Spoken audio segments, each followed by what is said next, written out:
Quiero agradecer al Servicio de Salud Araucanía Sur, también a la Universidad de la Frontera por la invitación a hablar de temas que son de ámbito clínico relacionado con farmacia. Voy a plantear hoy día en esta presentación un tema que es muy prevalente, que lamentablemente lo menospreciamos o lo escondemos debajo de los lugares más recónditos de nuestra institución, que es la reacción adversa.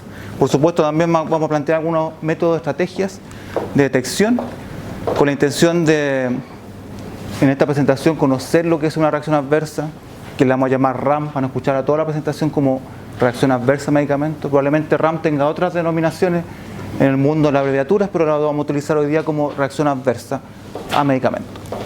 Vamos a caracterizar la reacción adversa, vamos a realizar el reporte espontáneo como estrategia y vamos a conocer algunas estrategias adicionales para mejorar esta notificación.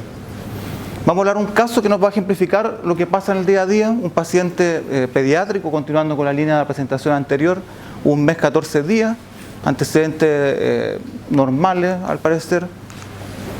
En las 3 semanas de vida parte con una lesión eritematosa descamativa en el área del pañal. La madre por cuenta propia aplica dexametasona y en crema en la muda por 5 días.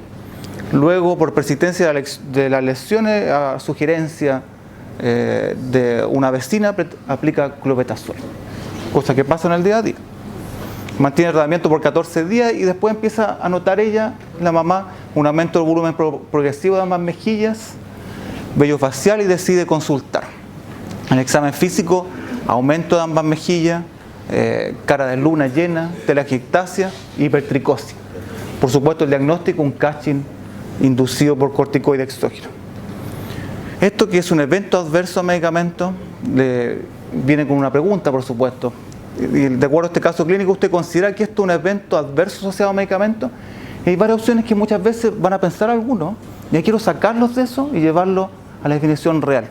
Alguien me puede decir, sí, yo creo que es un efecto colateral o secundario, pero no una reacción adversa a medicamentos.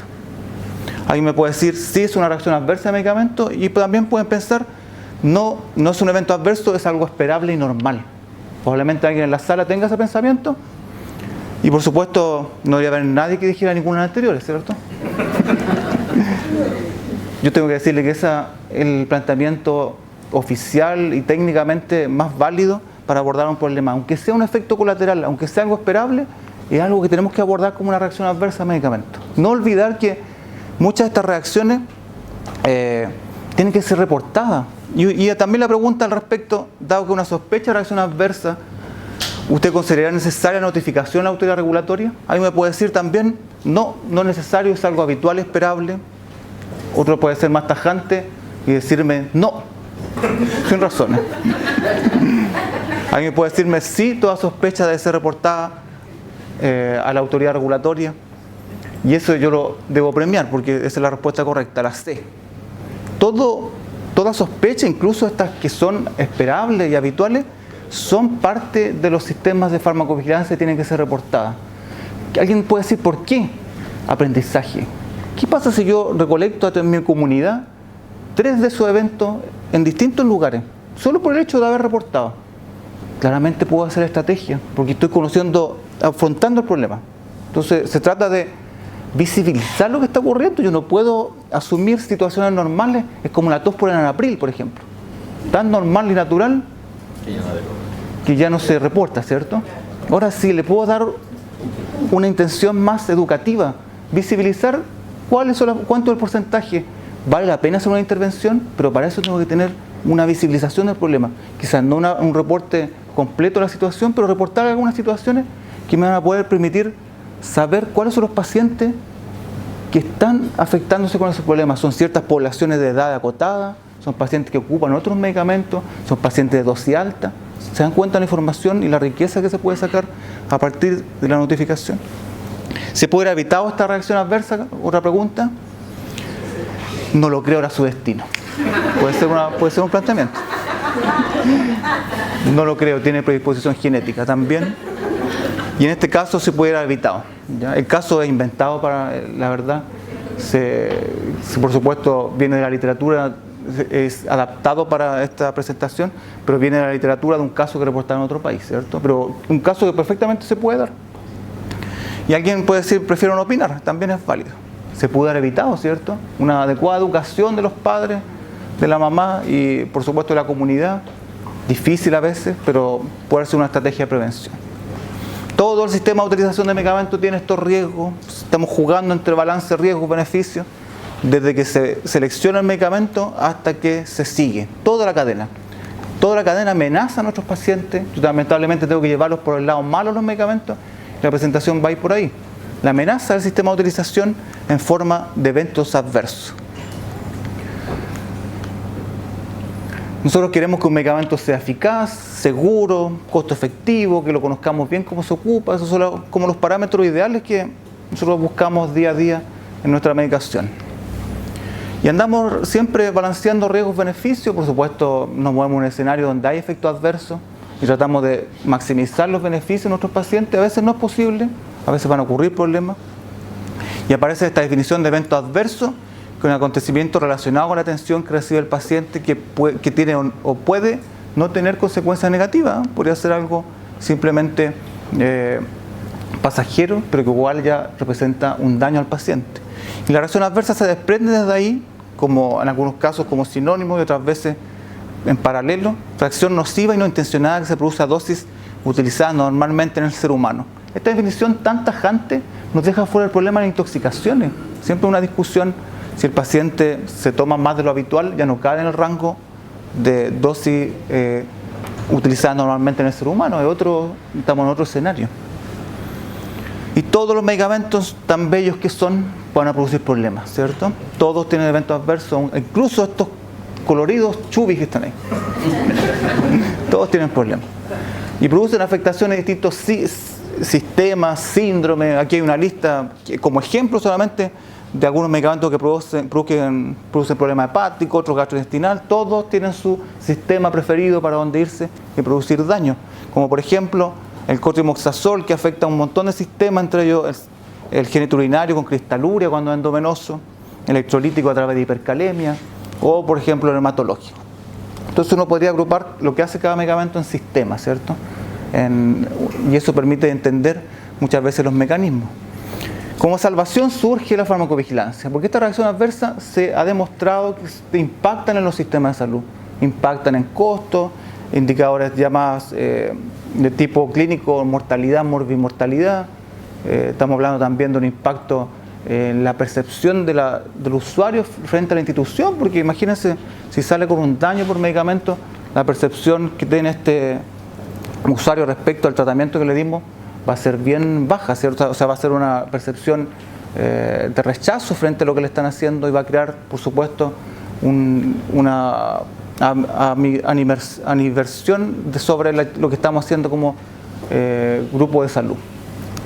La farmacovigilancia aborda este problema ya traducido como un conjunto de actividades que vamos a ir repasando las palabras que tienen que ver con la detección. Primer paso, detectar. O sea, si yo no visibilizo el problema, ¿qué saco con hacer gestión de estos eventos? Después voy a evaluar esto.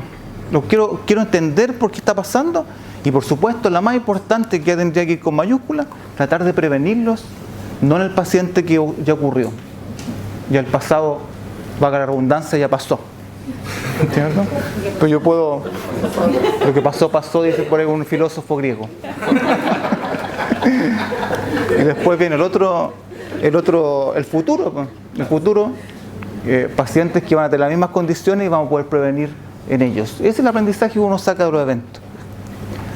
Y aquí quiero agregar eso también, y cualquier otro problema relacionado con los medicamentos. Se ha ampliado la farmacovigilancia a todas las problemáticas, la sobredosis, la adicción, el tránsito del clonazepam, todo lo que se le ocurre, ¿cierto?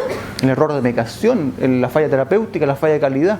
Como problemas relacionados con medicamentos tenemos muchos.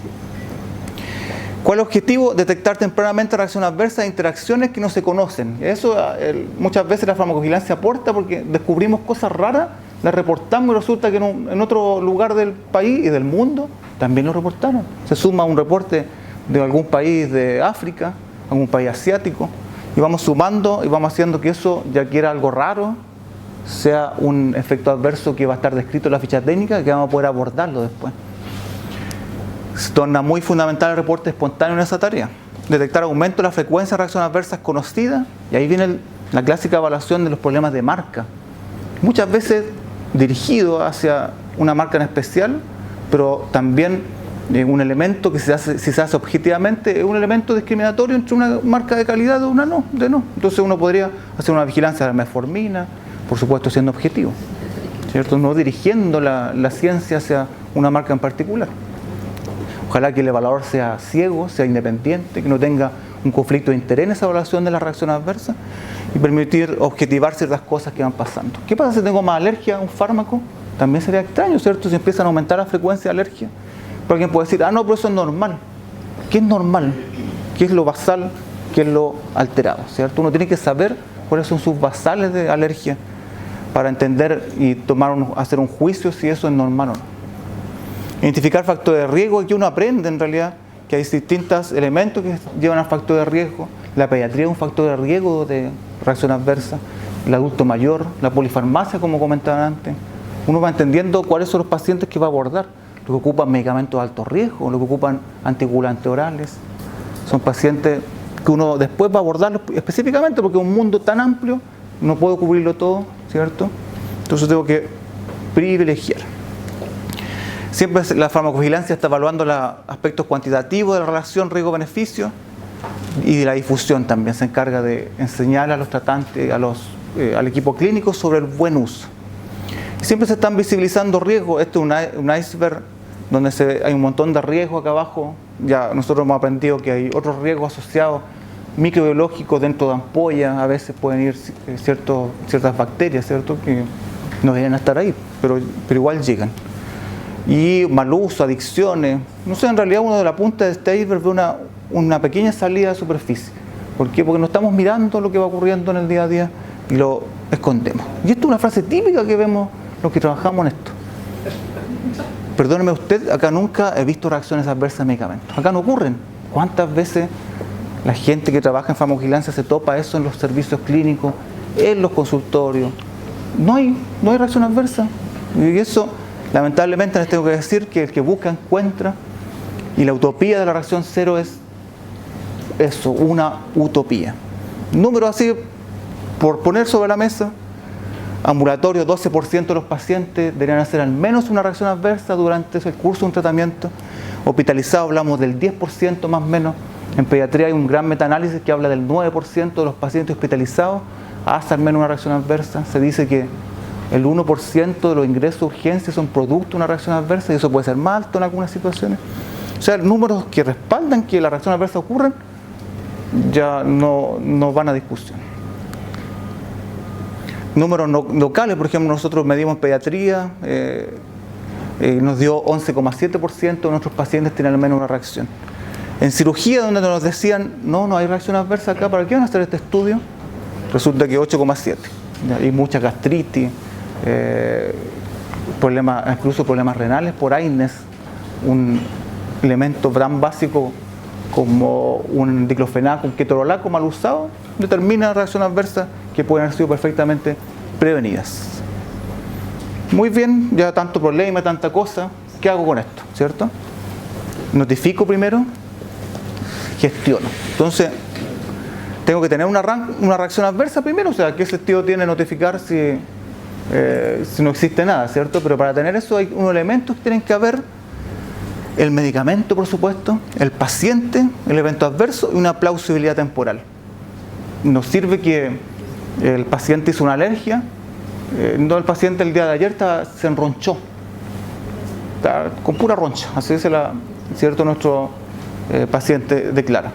¿Y cuándo empezó el tratamiento? Hoy día. No sirve, ¿cierto? No aplica ahí. Necesitamos medicamento, evento con una relación temporal plausible, un antes y después, que no puede ir desconectado.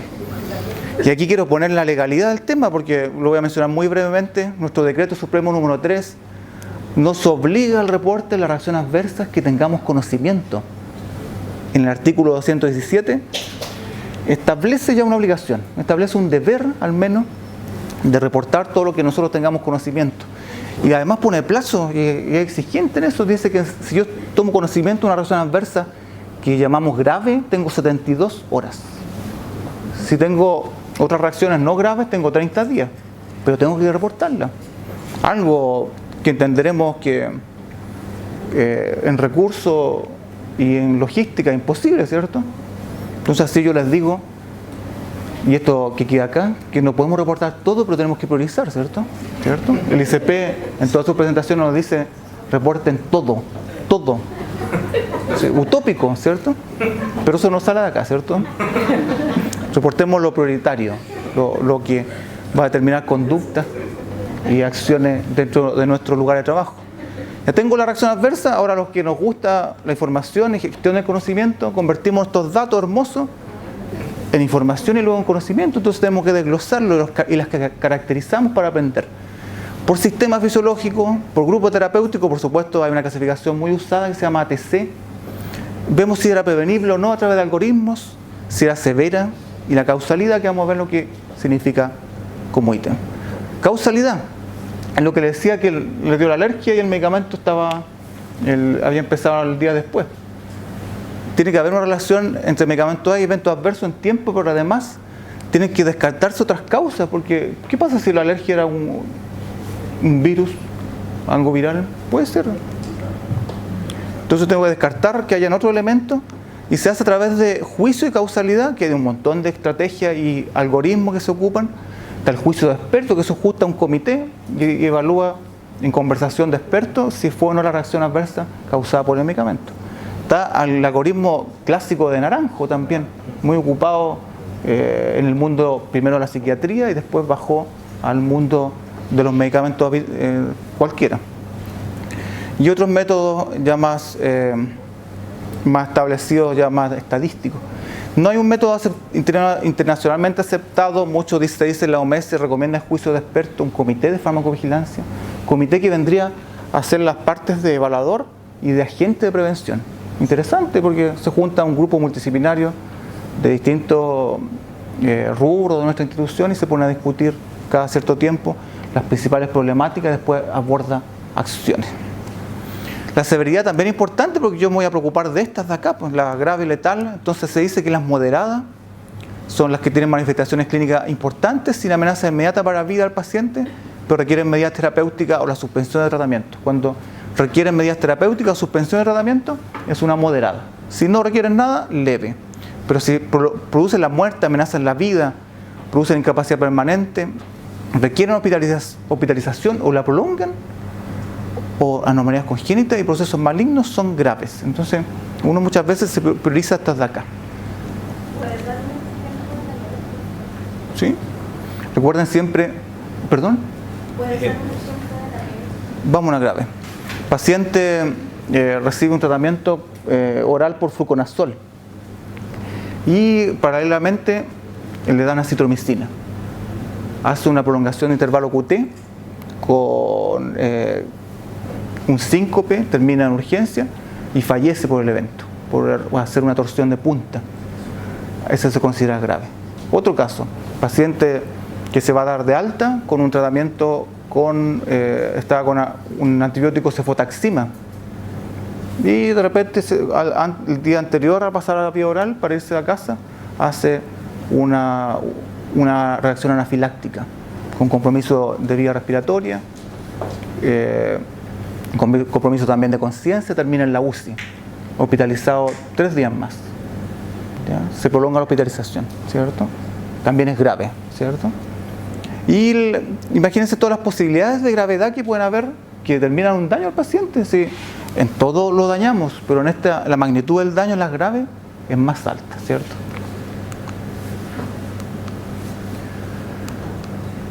Muy parecido a la severidad está el término seriedad, que no es más que un sinónimo. ¿Sí? Mi pregunta es, como en el gráfico aparece que la moderada es cuando suspendes el medicamento, ¿hay algunas donde no suspendes el medicamento y sigue tomando el medicamento con el RAM? La dijeron, sí. Sí, puede ser una RAM tolerable, por ejemplo, tos por enalapril. Claro, entonces, que no amerita la suspensión ni reducción de dosis por ahora, porque hay que ir evaluando en el tiempo, ¿cierto? Sabor amargo por medicamento. Sabor amargo por medicamentos también, una gastritis por medicamento también. Ahí se caería en la categoría de leve, ¿cierto? diarrea por metformina. Una candidiasis por el uso de un antibiótico que tú tienes que seguir usándolo, podría compensar, aunque cambia un poco el tratamiento, pero no el original. Tú tienes que manejar esa situación localmente y no suspender su tratamiento. ¿Cierto? Entonces ahí se maximizan beneficios versus riesgo porque se está haciendo un evento en el paciente, pero prima el efecto terapéutico que necesitamos, ¿cierto?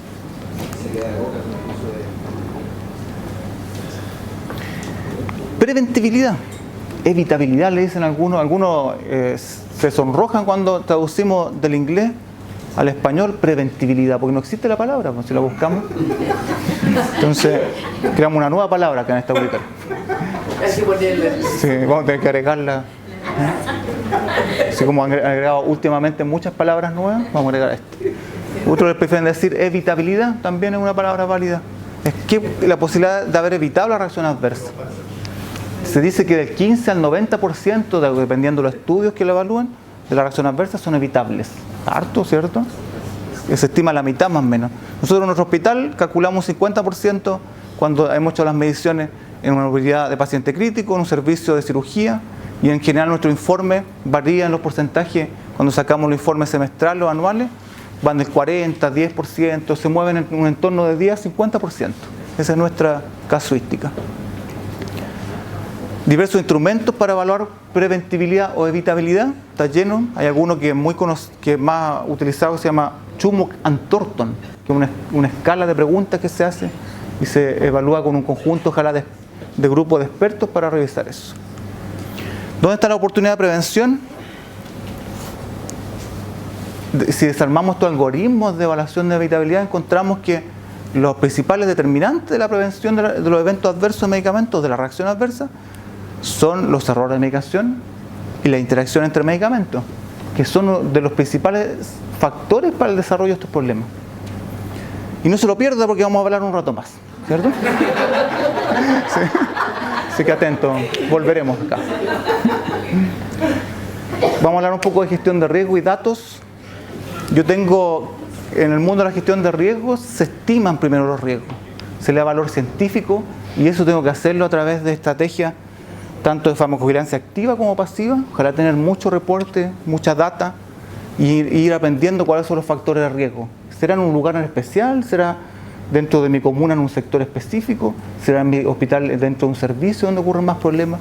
¿Serán ciertos pacientes? ¿Serán ciertos medicamentos? Y eso va generando, por supuesto, ideal tener un comité. Generalmente al principio se hace solo, ¿cierto? Uno determina, conversa con distintos equipos, médico, enfermería, va determinando qué es lo prioritario. Y ya bajamos a las acciones que son medidas reguladoras, medidas minimizadoras de riesgo, y comunicar. Y ahí se generan acciones de prevención. Comunicación tan simple como reuniones clínicas, afiches también se ocupa mucho. Hay un montón de estrategias educativas que tratan de llegar a los prescriptores. El boca a boca tan simple como comentarle al tratante que tuvo el problema, que le pasó, cómo mejorar, ¿cierto? Esta base de datos, se genera una base de datos, una obligación también que nos impone el Decreto Supremo de tener un registro de toda nuestra reacción adversa. El Decreto Supremo confía en el director de la institución esta responsabilidad de llevar la base de datos y la gestión de reacción adversa, y él delega, por supuesto, ¿cierto? Y pueden surgir estas bases de datos, cada uno le pone la data que necesita y requiere, pueden ser un montón de información con las descripciones, los sistemas, si es prevenible o no. Entonces uno va generando información a medida que va sumando reacción adversa y después hace análisis, ¿cierto? Análisis como, por ejemplo, no sé cuáles son los medicamentos más habituales, cuántas fueron más prevenibles, cuántas fueron serias, cuántos fueron letales. Es una foto, cuando uno parte saca una foto preliminar, una foto que permite saber cómo estamos. Por supuesto, asumiendo infranotificación, porque el sistema de farmacovigilancia perfecto, así como ya dije que era utopía otra cosa, esto también es utópico, porque obtener el 100% de toda reacción adversa es imposible, ¿cierto? Un informe local también con las principales, las graves que vamos a hacer, cómo prevenimos en el futuro. Consulta respecto a la gestión de datos antes que pasemos a la detección de reacción adversa. ¿Comentario alguna? Continuamos entonces, vamos a la detección. Bien, dicho entonces tenemos nuestras maravillosas reacciones adversas gestionadas, información vital para mejorar la seguridad de la institución, ¿cómo las capturo? Y dice esta clásica figura que desde que el medicamento sale al mercado y empieza a ocuparse la práctica clínica, empiezan a aparecer problemas post-marketing que se llama, que son recolectados por los servicios de farmacovigilancia que a través del reporte espontáneo identifican y ven alertas tempranas, ¿cierto? Esto también se hace en reporte de casos, un montón de vías, y también de forma activa aparece la farmacoepidemiología, que es el estudio o la epidemiología de los medicamentos de la utilización correcta. Entonces aquí yo creé hipótesis de trabajo, no sé, voy a inventar algo, un medicamento nuevo, un sartán, que produce cambio en el color del ojo. Cambió el color del ojo, todo es ficticio. Cambia el color del ojo, entonces yo creo hubo un reporte de caso en algún lugar y el paciente describe que hubo un cambio en la coloración, se objetiva y él culpa al medicamento. Un caso, ¿cierto? Después aparece otro caso en otra parte similar y se crea una hipótesis. La ciencia no ha confirmado ese hallazgo, que este sartán nuevo produce cambio de coloración. Entonces vamos a la ciencia, que está detrás de la farmacoepidemiología, y hago un estudio pequeñito, caso control, caso cohorte, diseño que se le ocurra. Y ahí yo confirmo mi hipótesis y saco nueva evidencia científica, digo, este sartán nuevo produce cambio de coloración. O no, a lo mejor había una variable escondida ahí, mentirosamente oculta, sesgando la información. Entonces tengo que primero entender que la farmacovigilancia pasiva, el reporte espontáneo, es cuando yo hago mi reporte, lleno mi papelito, lo hago en computador y lo mando, ¿cierto? Esa es la información primaria y el método principal para detectar reacciones adversas. Es el más frecuente. Y la farmacovigilancia activa, que tiene que ver con situaciones de recolección de datos muy ordenaditas, como hay unos métodos de encuesta. Ustedes les dan la vacunación, por ejemplo.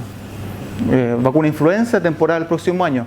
Planifico a partir de una muestra de pacientes una serie de preguntas a los 7 días. ¿Cómo les fue con la vacuna? ¿Les dolió el brazo? ¿No les dolió? ¿Tuvieron algún síntoma gripal asociado? A los 7 días los llamo por teléfono y establezco eso, voy registrando todo. Tengo mis planillas, por supuesto un consentimiento informado, ojalá, y después tabulo. ¿Cuánto es el porcentaje?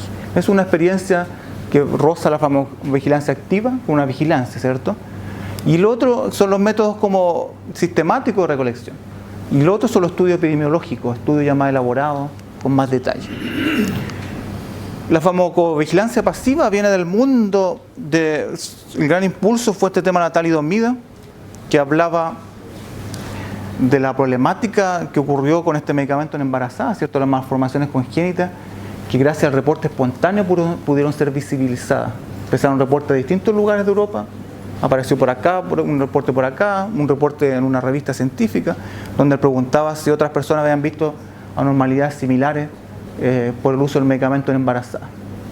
Gracias al reporte espontáneo se pudo sacar una alerta y se aprendió que el proceso natural de seguridad del medicamento tiene que tener este reporte espontáneo. Entonces un método, el principal en farmacovigilancia, la principal fuente de información y el más eficiente para detectar riesgos en los medicamentos. Antes se ocupaba este concepto de la tarjeta amarilla, que viene en realidad de Gran Bretaña, el año 60 más o menos, muy paralelo a la talidomida, donde se llenaba un formulario de color y un intento inicial de sistematizar estos reportes con datos muy simples, datos del paciente, que en ese tiempo se notaba completo, ahora se omite por el tema de la confidencialidad y los datos privados, la edad, peso, el medicamento, sus dosis, cuando partió y qué le pasó también, cuáles fueron sus reacciones. Entonces hay que tener cuidado con cómo manejo la información, tratarse con reserva toda información aún no validada. Un clásico, no sé, alerto un medicamento nuevo para diabetes llega y resulta que empiezan los pacientes a quejarse de náusea y vómito. Y vómito efusivo, hiperemesis, pero importante.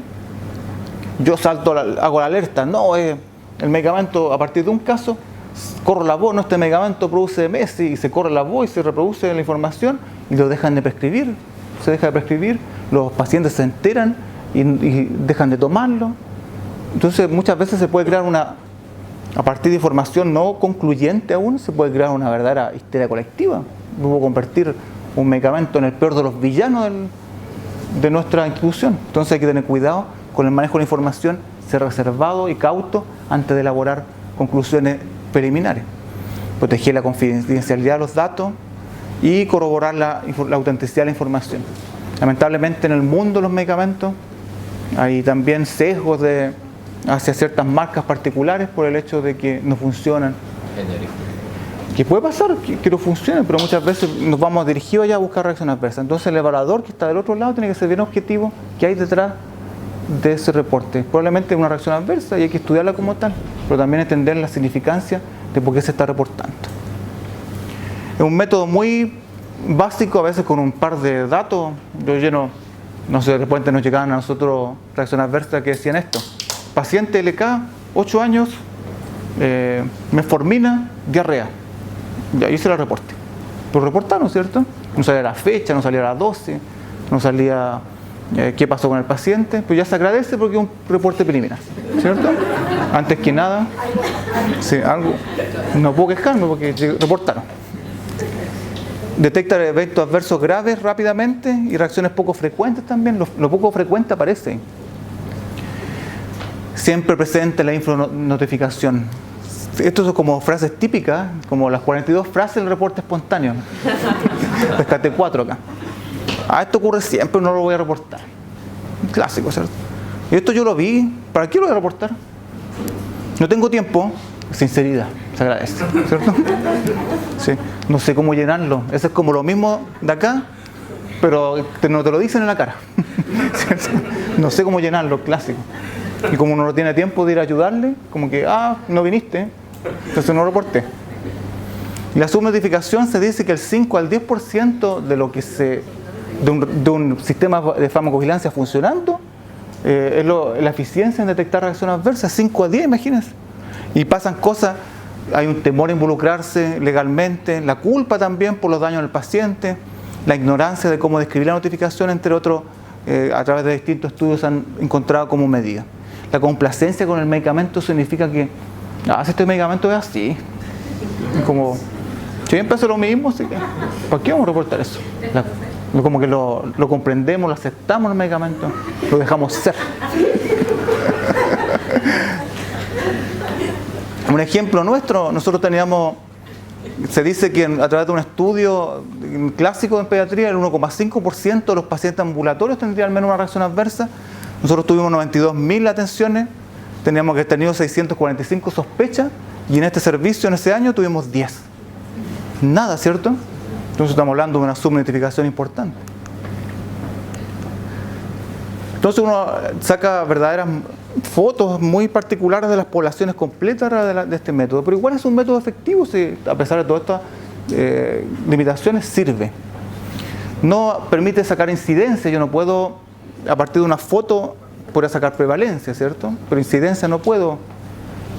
La tasa de notificación no es constante, depende del tiempo de los reportadores, entonces no puedo sacar una foto a comparar antes y después. Mira, tengo más reacciones por metformina ahora que antes. No puedo porque yo no sé cómo estuvo el reporte en esos años previos. Difícil detección de reacciones adversas más tardía y se enfoca en los medicamentos de ingreso más recientes, como uno que ingresa algo al arsenal de la institución o algo nuevo. Hay uno como que le hinca el diente, ¿cómo se llama? Que es lo que hay que ver como medicamento prioritario para nuestros sistemas de farmacovigilancia, lo que es muy válido, pero olvida el resto.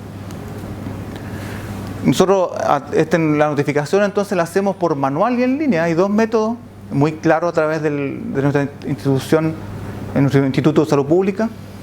Y lo manual es la escritura de este reporte clásico con varios datos cada vez más.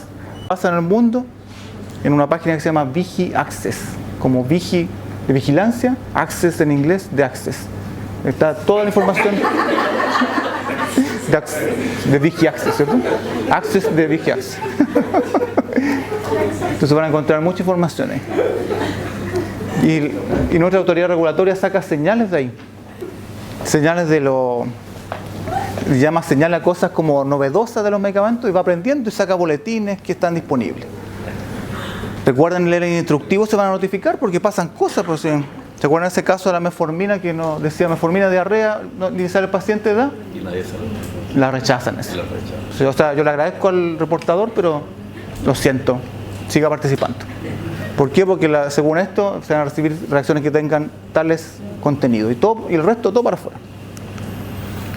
Se habla que el 20% de lo que le llega al ISP, dato propio del ISP, es inadecuado, falta información o se repite de otros reportes. Entonces 20% de todas las datas. Y aún así el reporte aumentó, decreto supremo, se asustó a la gente, deber legal, y se incrementó. 10.000, 11.000, ahora va como en 14.000 en el año 2018, pues el incremento a nivel nacional ha ido aumentando. Valga la redundancia. Todo por web ahora, las tecnologías de la información hacen que casi todo sea por internet. Y no es porque yo sea químico farmacéutico, pero tengo que mostrar esta gráfica, que los farmacéuticos son los que más reportan. Pero nos ayudan mucho amigas y amigos enfermeras y los médicos también. Así que cada vez se ha ido incrementando la participación de otros profesionales. Pero todos están en el deber. Todos tienen el deber. Sí, muy importante recalcar eso, que el deber no solo de un estamento, sino que es universal. No ha llegado a los padres, sí. Son los profesionales de la salud, el decreto dice, los profesionales de la salud tienen el deber de notificar. Entonces, No, los padres. Claro. Entonces, tenemos todavía una temática con los padres, con los pacientes, que el reporte que es un tema que el ICP todavía no ha abordado. ¿Cómo mejorar la notificación? Acceder a los formularios, dejarlo disponible en todos lados, visible en los computadores donde se trabaja, ojalá en vía celular, tenerlo a la mano, tenerlo al lado. Crear formularios con menos datos, esto puede ser algo bien antojadizo, pero a nosotros nos funcionó cuando redujimos la cantidad de datos, lo llenan más rápido y lo entregan, y un formulario inicial para después ir a sacar más información. Vía de comunicación adecuada, flujos, WhatsApp, correo electrónico, teléfono, tener una vía rápida de responder cuando hay una reacción adversa. Esto es como muy protocolar y formal, es como una reverencia por el hecho de haber reportado, acusar recibo de cada notificación. Así como me llegó una notificación, muchas gracias por su reporte, sí, le agradecemos por la contribución al sistema de farmacovigilancia. Aunque no lo crean eso, también una recomendación que genera más afiliación de la persona que lo hizo. Porque así no hay nadie del ICP acá, ¿cierto? Ya. Yo no lo preguntaba. Porque yo le mando mi reporte al ICP, yo estoy esperando mi respuesta, ¿cierto? Como que un incentivo, así como una palmadita que digan, bien Claudio, vamos reportando. No recibió nada. Y seguiré esperando. Hay que establecer trabajos multidisciplinarios con distintos estamentos para que se involucren todo en el tema de notificación. Hacerlo como farmacéutico solo no funciona, la verdad. Todos involucrados en el entorno del paciente, ¿cierto? Esa es como una estrategia más actual y que más se lleva en el mundo de la farmacovigilancia. Hay que difundir la información de seguridad. Cada cierto tiempo el mundo crea nuevas actualizaciones de seguridad. El mundo se actualiza, entonces van apareciendo boletines. Por ejemplo, si ustedes indagan en la página del ICP, en este caso de mi usuario de farmacovigilancia, de encargado, está lleno de los boletines. Esos están disponibles gratuitamente en la página del Instituto de Salud Pública. Hay de distintos temas que cruza todo, los ambulatorios, hospitalizados, urgencia, lo que se le ocurra. Entonces son muy útiles como fuente de información porque aborda problemas que están ocurriendo en el país. Los boletines informativos, notas de farmacovigilancia también son muy interesantes, salen como cosas más, la última, no sé, fue bien mediática, hidroclorotiazida, que se creó una alerta bien intensa sobre melanoma, ¿cierto? Sí, entonces van saliendo distintos boletines que uno tiene que ir bajando en la institución. Si uno va a bucear a otras agencias regulatorias en el mundo, va a encontrar más información. La española, los brasileños, los colombianos, los argentinos, los peruanos, todos están actualizándose continuamente sus páginas sobre información que nos puede servir. Entonces, si uno pone nota informativa de farmacovigilancia, no solamente le van a aparecer las chilenas en Google, sino de distintos lugares. Entonces yo sospecho, reporto, recopilo, y esto me sirve como experiencia, la experiencia de la farmacovigilancia. Entonces no solo el aburrido y funesto reporte, ¿cierto? Que a veces uno saca el quite. Yo tengo que ser bien sincero que reportar tiene su tiempo. pero la utilidad que se le da a los sistemas de reporte es lo que importa. Genero alerta, difunde la experiencia, voy aprendiendo institucionalmente, analizo tendencias de riesgo con mi equipo de trabajo. Nosotros tenemos un comité que está conformado por dermatólogo, inmunólogo, una médico pediatra y 2 farmacéuticos. Nos juntamos una vez, cada 2 semanas a discutir aspectos de seguridad. Ahora estamos trabajando en el tema del centro de alergia, que es el tema, un tema prevalente en pediatría, que del 100% de los pacientes que tienen o declaran una alergia a medicamentos, el 5 a 10% alérgico real. Y el resto son puras falacias. No son alérgicos reales, se le hacen los test, las pruebas, que eso lo hace el equipo de inmunología en un centro de alergia y se descarta. No son alérgicos. Entonces, evitamos ocupar antibióticos de segunda línea cuando es por antibiótico. Niños que les privamos de ocupar AINE y tenemos que saltarnos los opiáceos, ocupamos el AINE porque descartamos que es alérgico. Entonces, la gestión de la reacción adversa es un tema que se puede hacer incluso en las reacciones que no son tan prevenibles como esta alergia. Disculpa, ¿las notificaciones pasan por el comité o van directamente? Van directo. Lo que se hace el comité es, a partir de un pool de las notificaciones más severas o las que son más prevenibles, se discute. Pero también tienen información de las que se están enviando. Correcto, sí. El comité tiene acceso a la base de datos, toda la reacción adversa. Y aquí, esto yo no lo dije, recuerden, ya tengo poco tiempo, ¿qué notifico? Priorizo efectos adversos graves, letales, hospitalizaciones, todo lo grave, ¿se fijan? Y eso lo quería priorizar para reporte. Ahora, les reitero que nuestro Instituto de Salud Pública, según el decreto supremo, nos obliga a reportar todo. Y importante tener procedimientos operativos estándares, procedimientos de qué se hace, cómo se hace, definiciones, por supuesto, locales, quién, cómo, cuándo, dónde se reporta, cuáles son las vías, que muy bien en el papel quedan, pero hay que bajarlo después.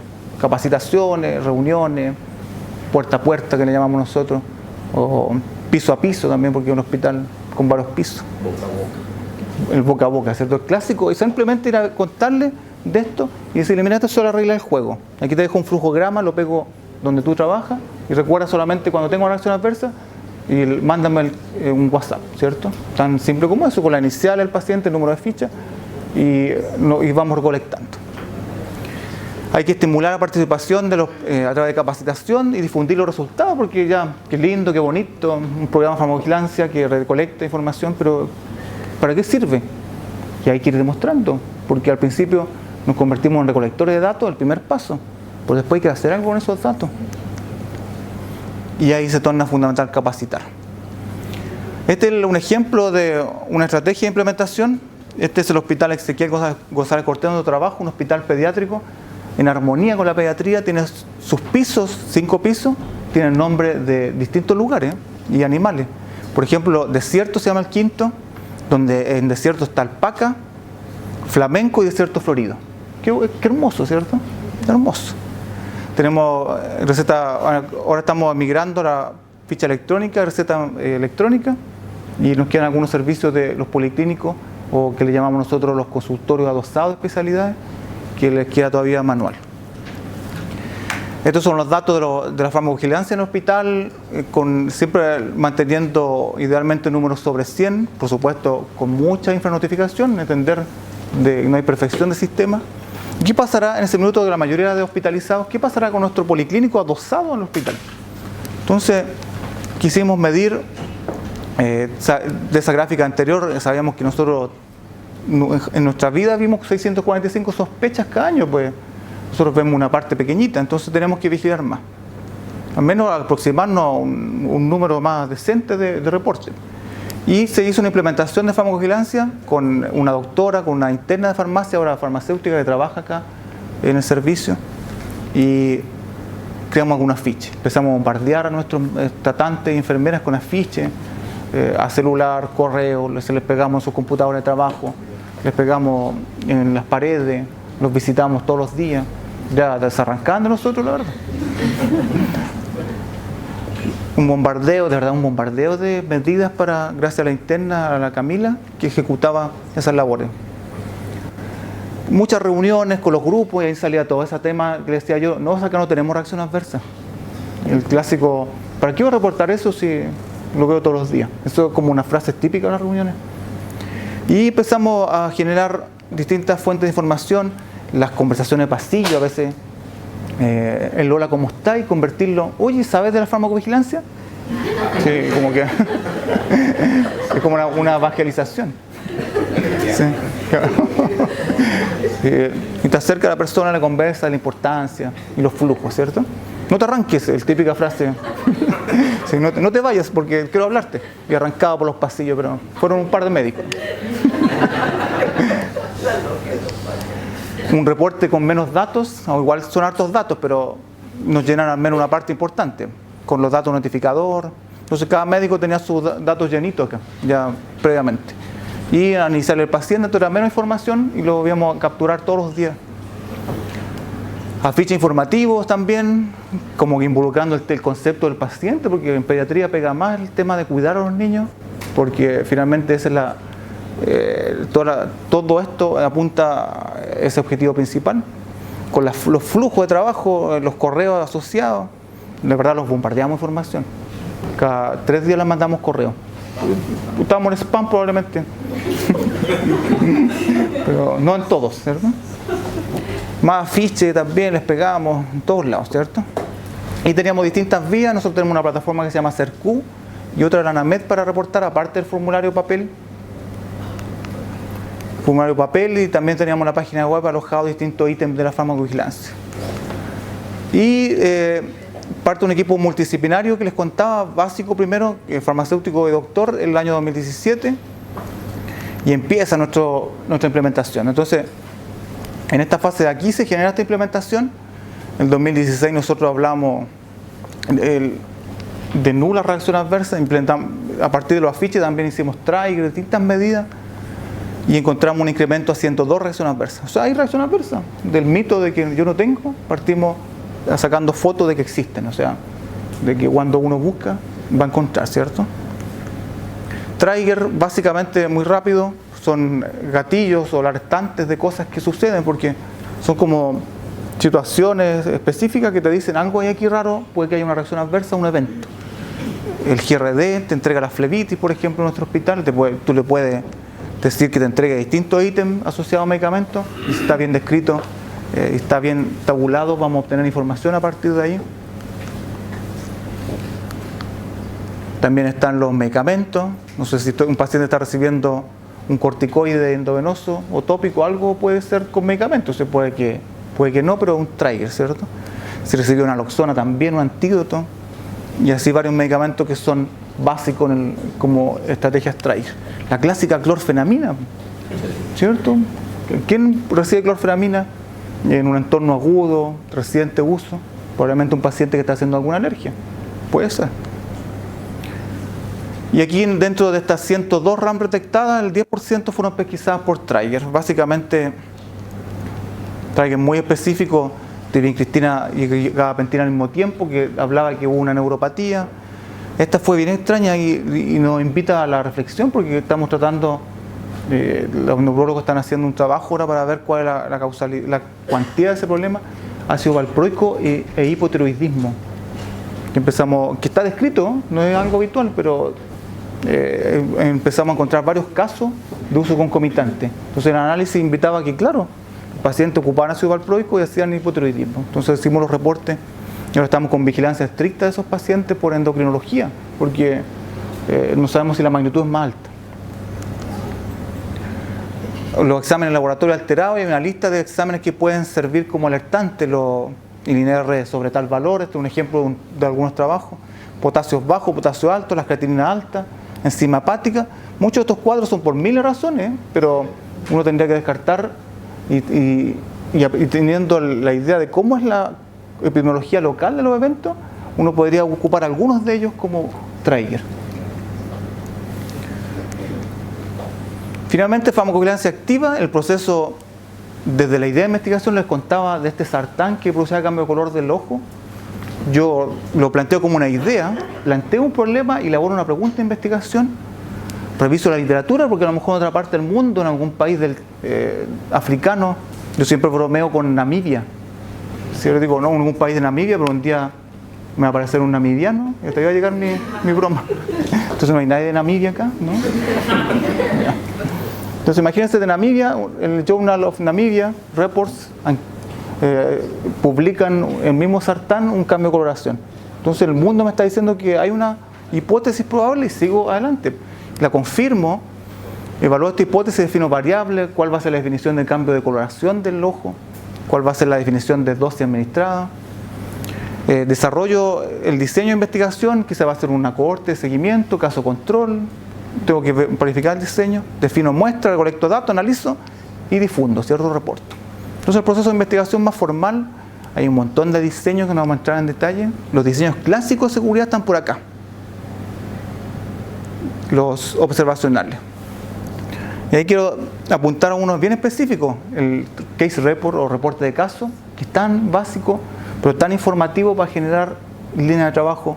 Contar qué pasa en base a esto, no sé si es habitual, pero lo publico.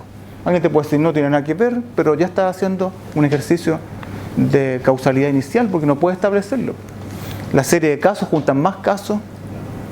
Aquí una serie de estos son 2 casos de valproico con meropenem, que en ese tiempo no era muy conocida la interacción. Casos de arritmias por un medicamento, voriconazol, también está descrito, pero uno le agrega elementos de factores de riesgo, como va a prevenir ese problema. Transversales, cohorte o caso control, distintos estudios. Y aquí una especial mención a farmacéutico y seguimiento. En el proceso de reporte es principalmente farmacéutico, sin que el deber sea solo ese profesional. Nuestra unidad de farmacia clínica tiene dentro de su elementos de seguridad, de uso racional, pero enfocado en seguridad, ¿cierto? Con sus procesos, nosotros tenemos unos flujos, qué pasa cuando tenemos un problema relacionado a medicamentos, qué vías, cuáles son las líneas que vamos a continuar. La gestión, evaluamos, atenuamos riesgos, reacciones adversas, detectamos, prevenimos, vamos evaluando interacciones de los pacientes y sugerir recomendaciones de exámenes o de revisiones de ciertos parámetros clínicos para evaluar la seguridad de la medicación. Entonces cuando vimos que donde hay farmacéutico clínico trabajando, los reportes son altos. No hay farmacéutico, 0. Este trabajo también del grupo de Sánchez, del Hospital de Salvador, también mostraba lo mismo, que donde hay farmacéuticos presentes, el incremento de reacciones adversas es más notorio. Incluso 15 veces se hablaba como medida de asociación como riesgo relativo. 15 veces más posibilidad de reportar.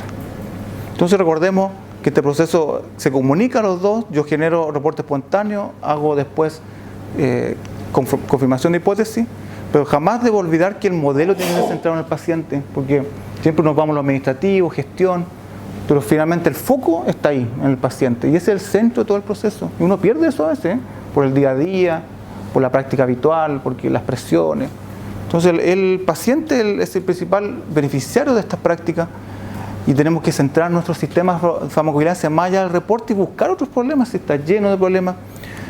Por mencionar uno clásico que se está cada vez más en boga por distintos grupos internacionales, la conciliación, el traslado de los pacientes de un lugar a otro con su medicación correcta. ¿Cuántos errores hay de eso? Nosotros estimamos que los pacientes que ingresan de afuera hacia adentro con sistemas de prescripción distintos rondan en torno al 25%. Alto, ¿cierto?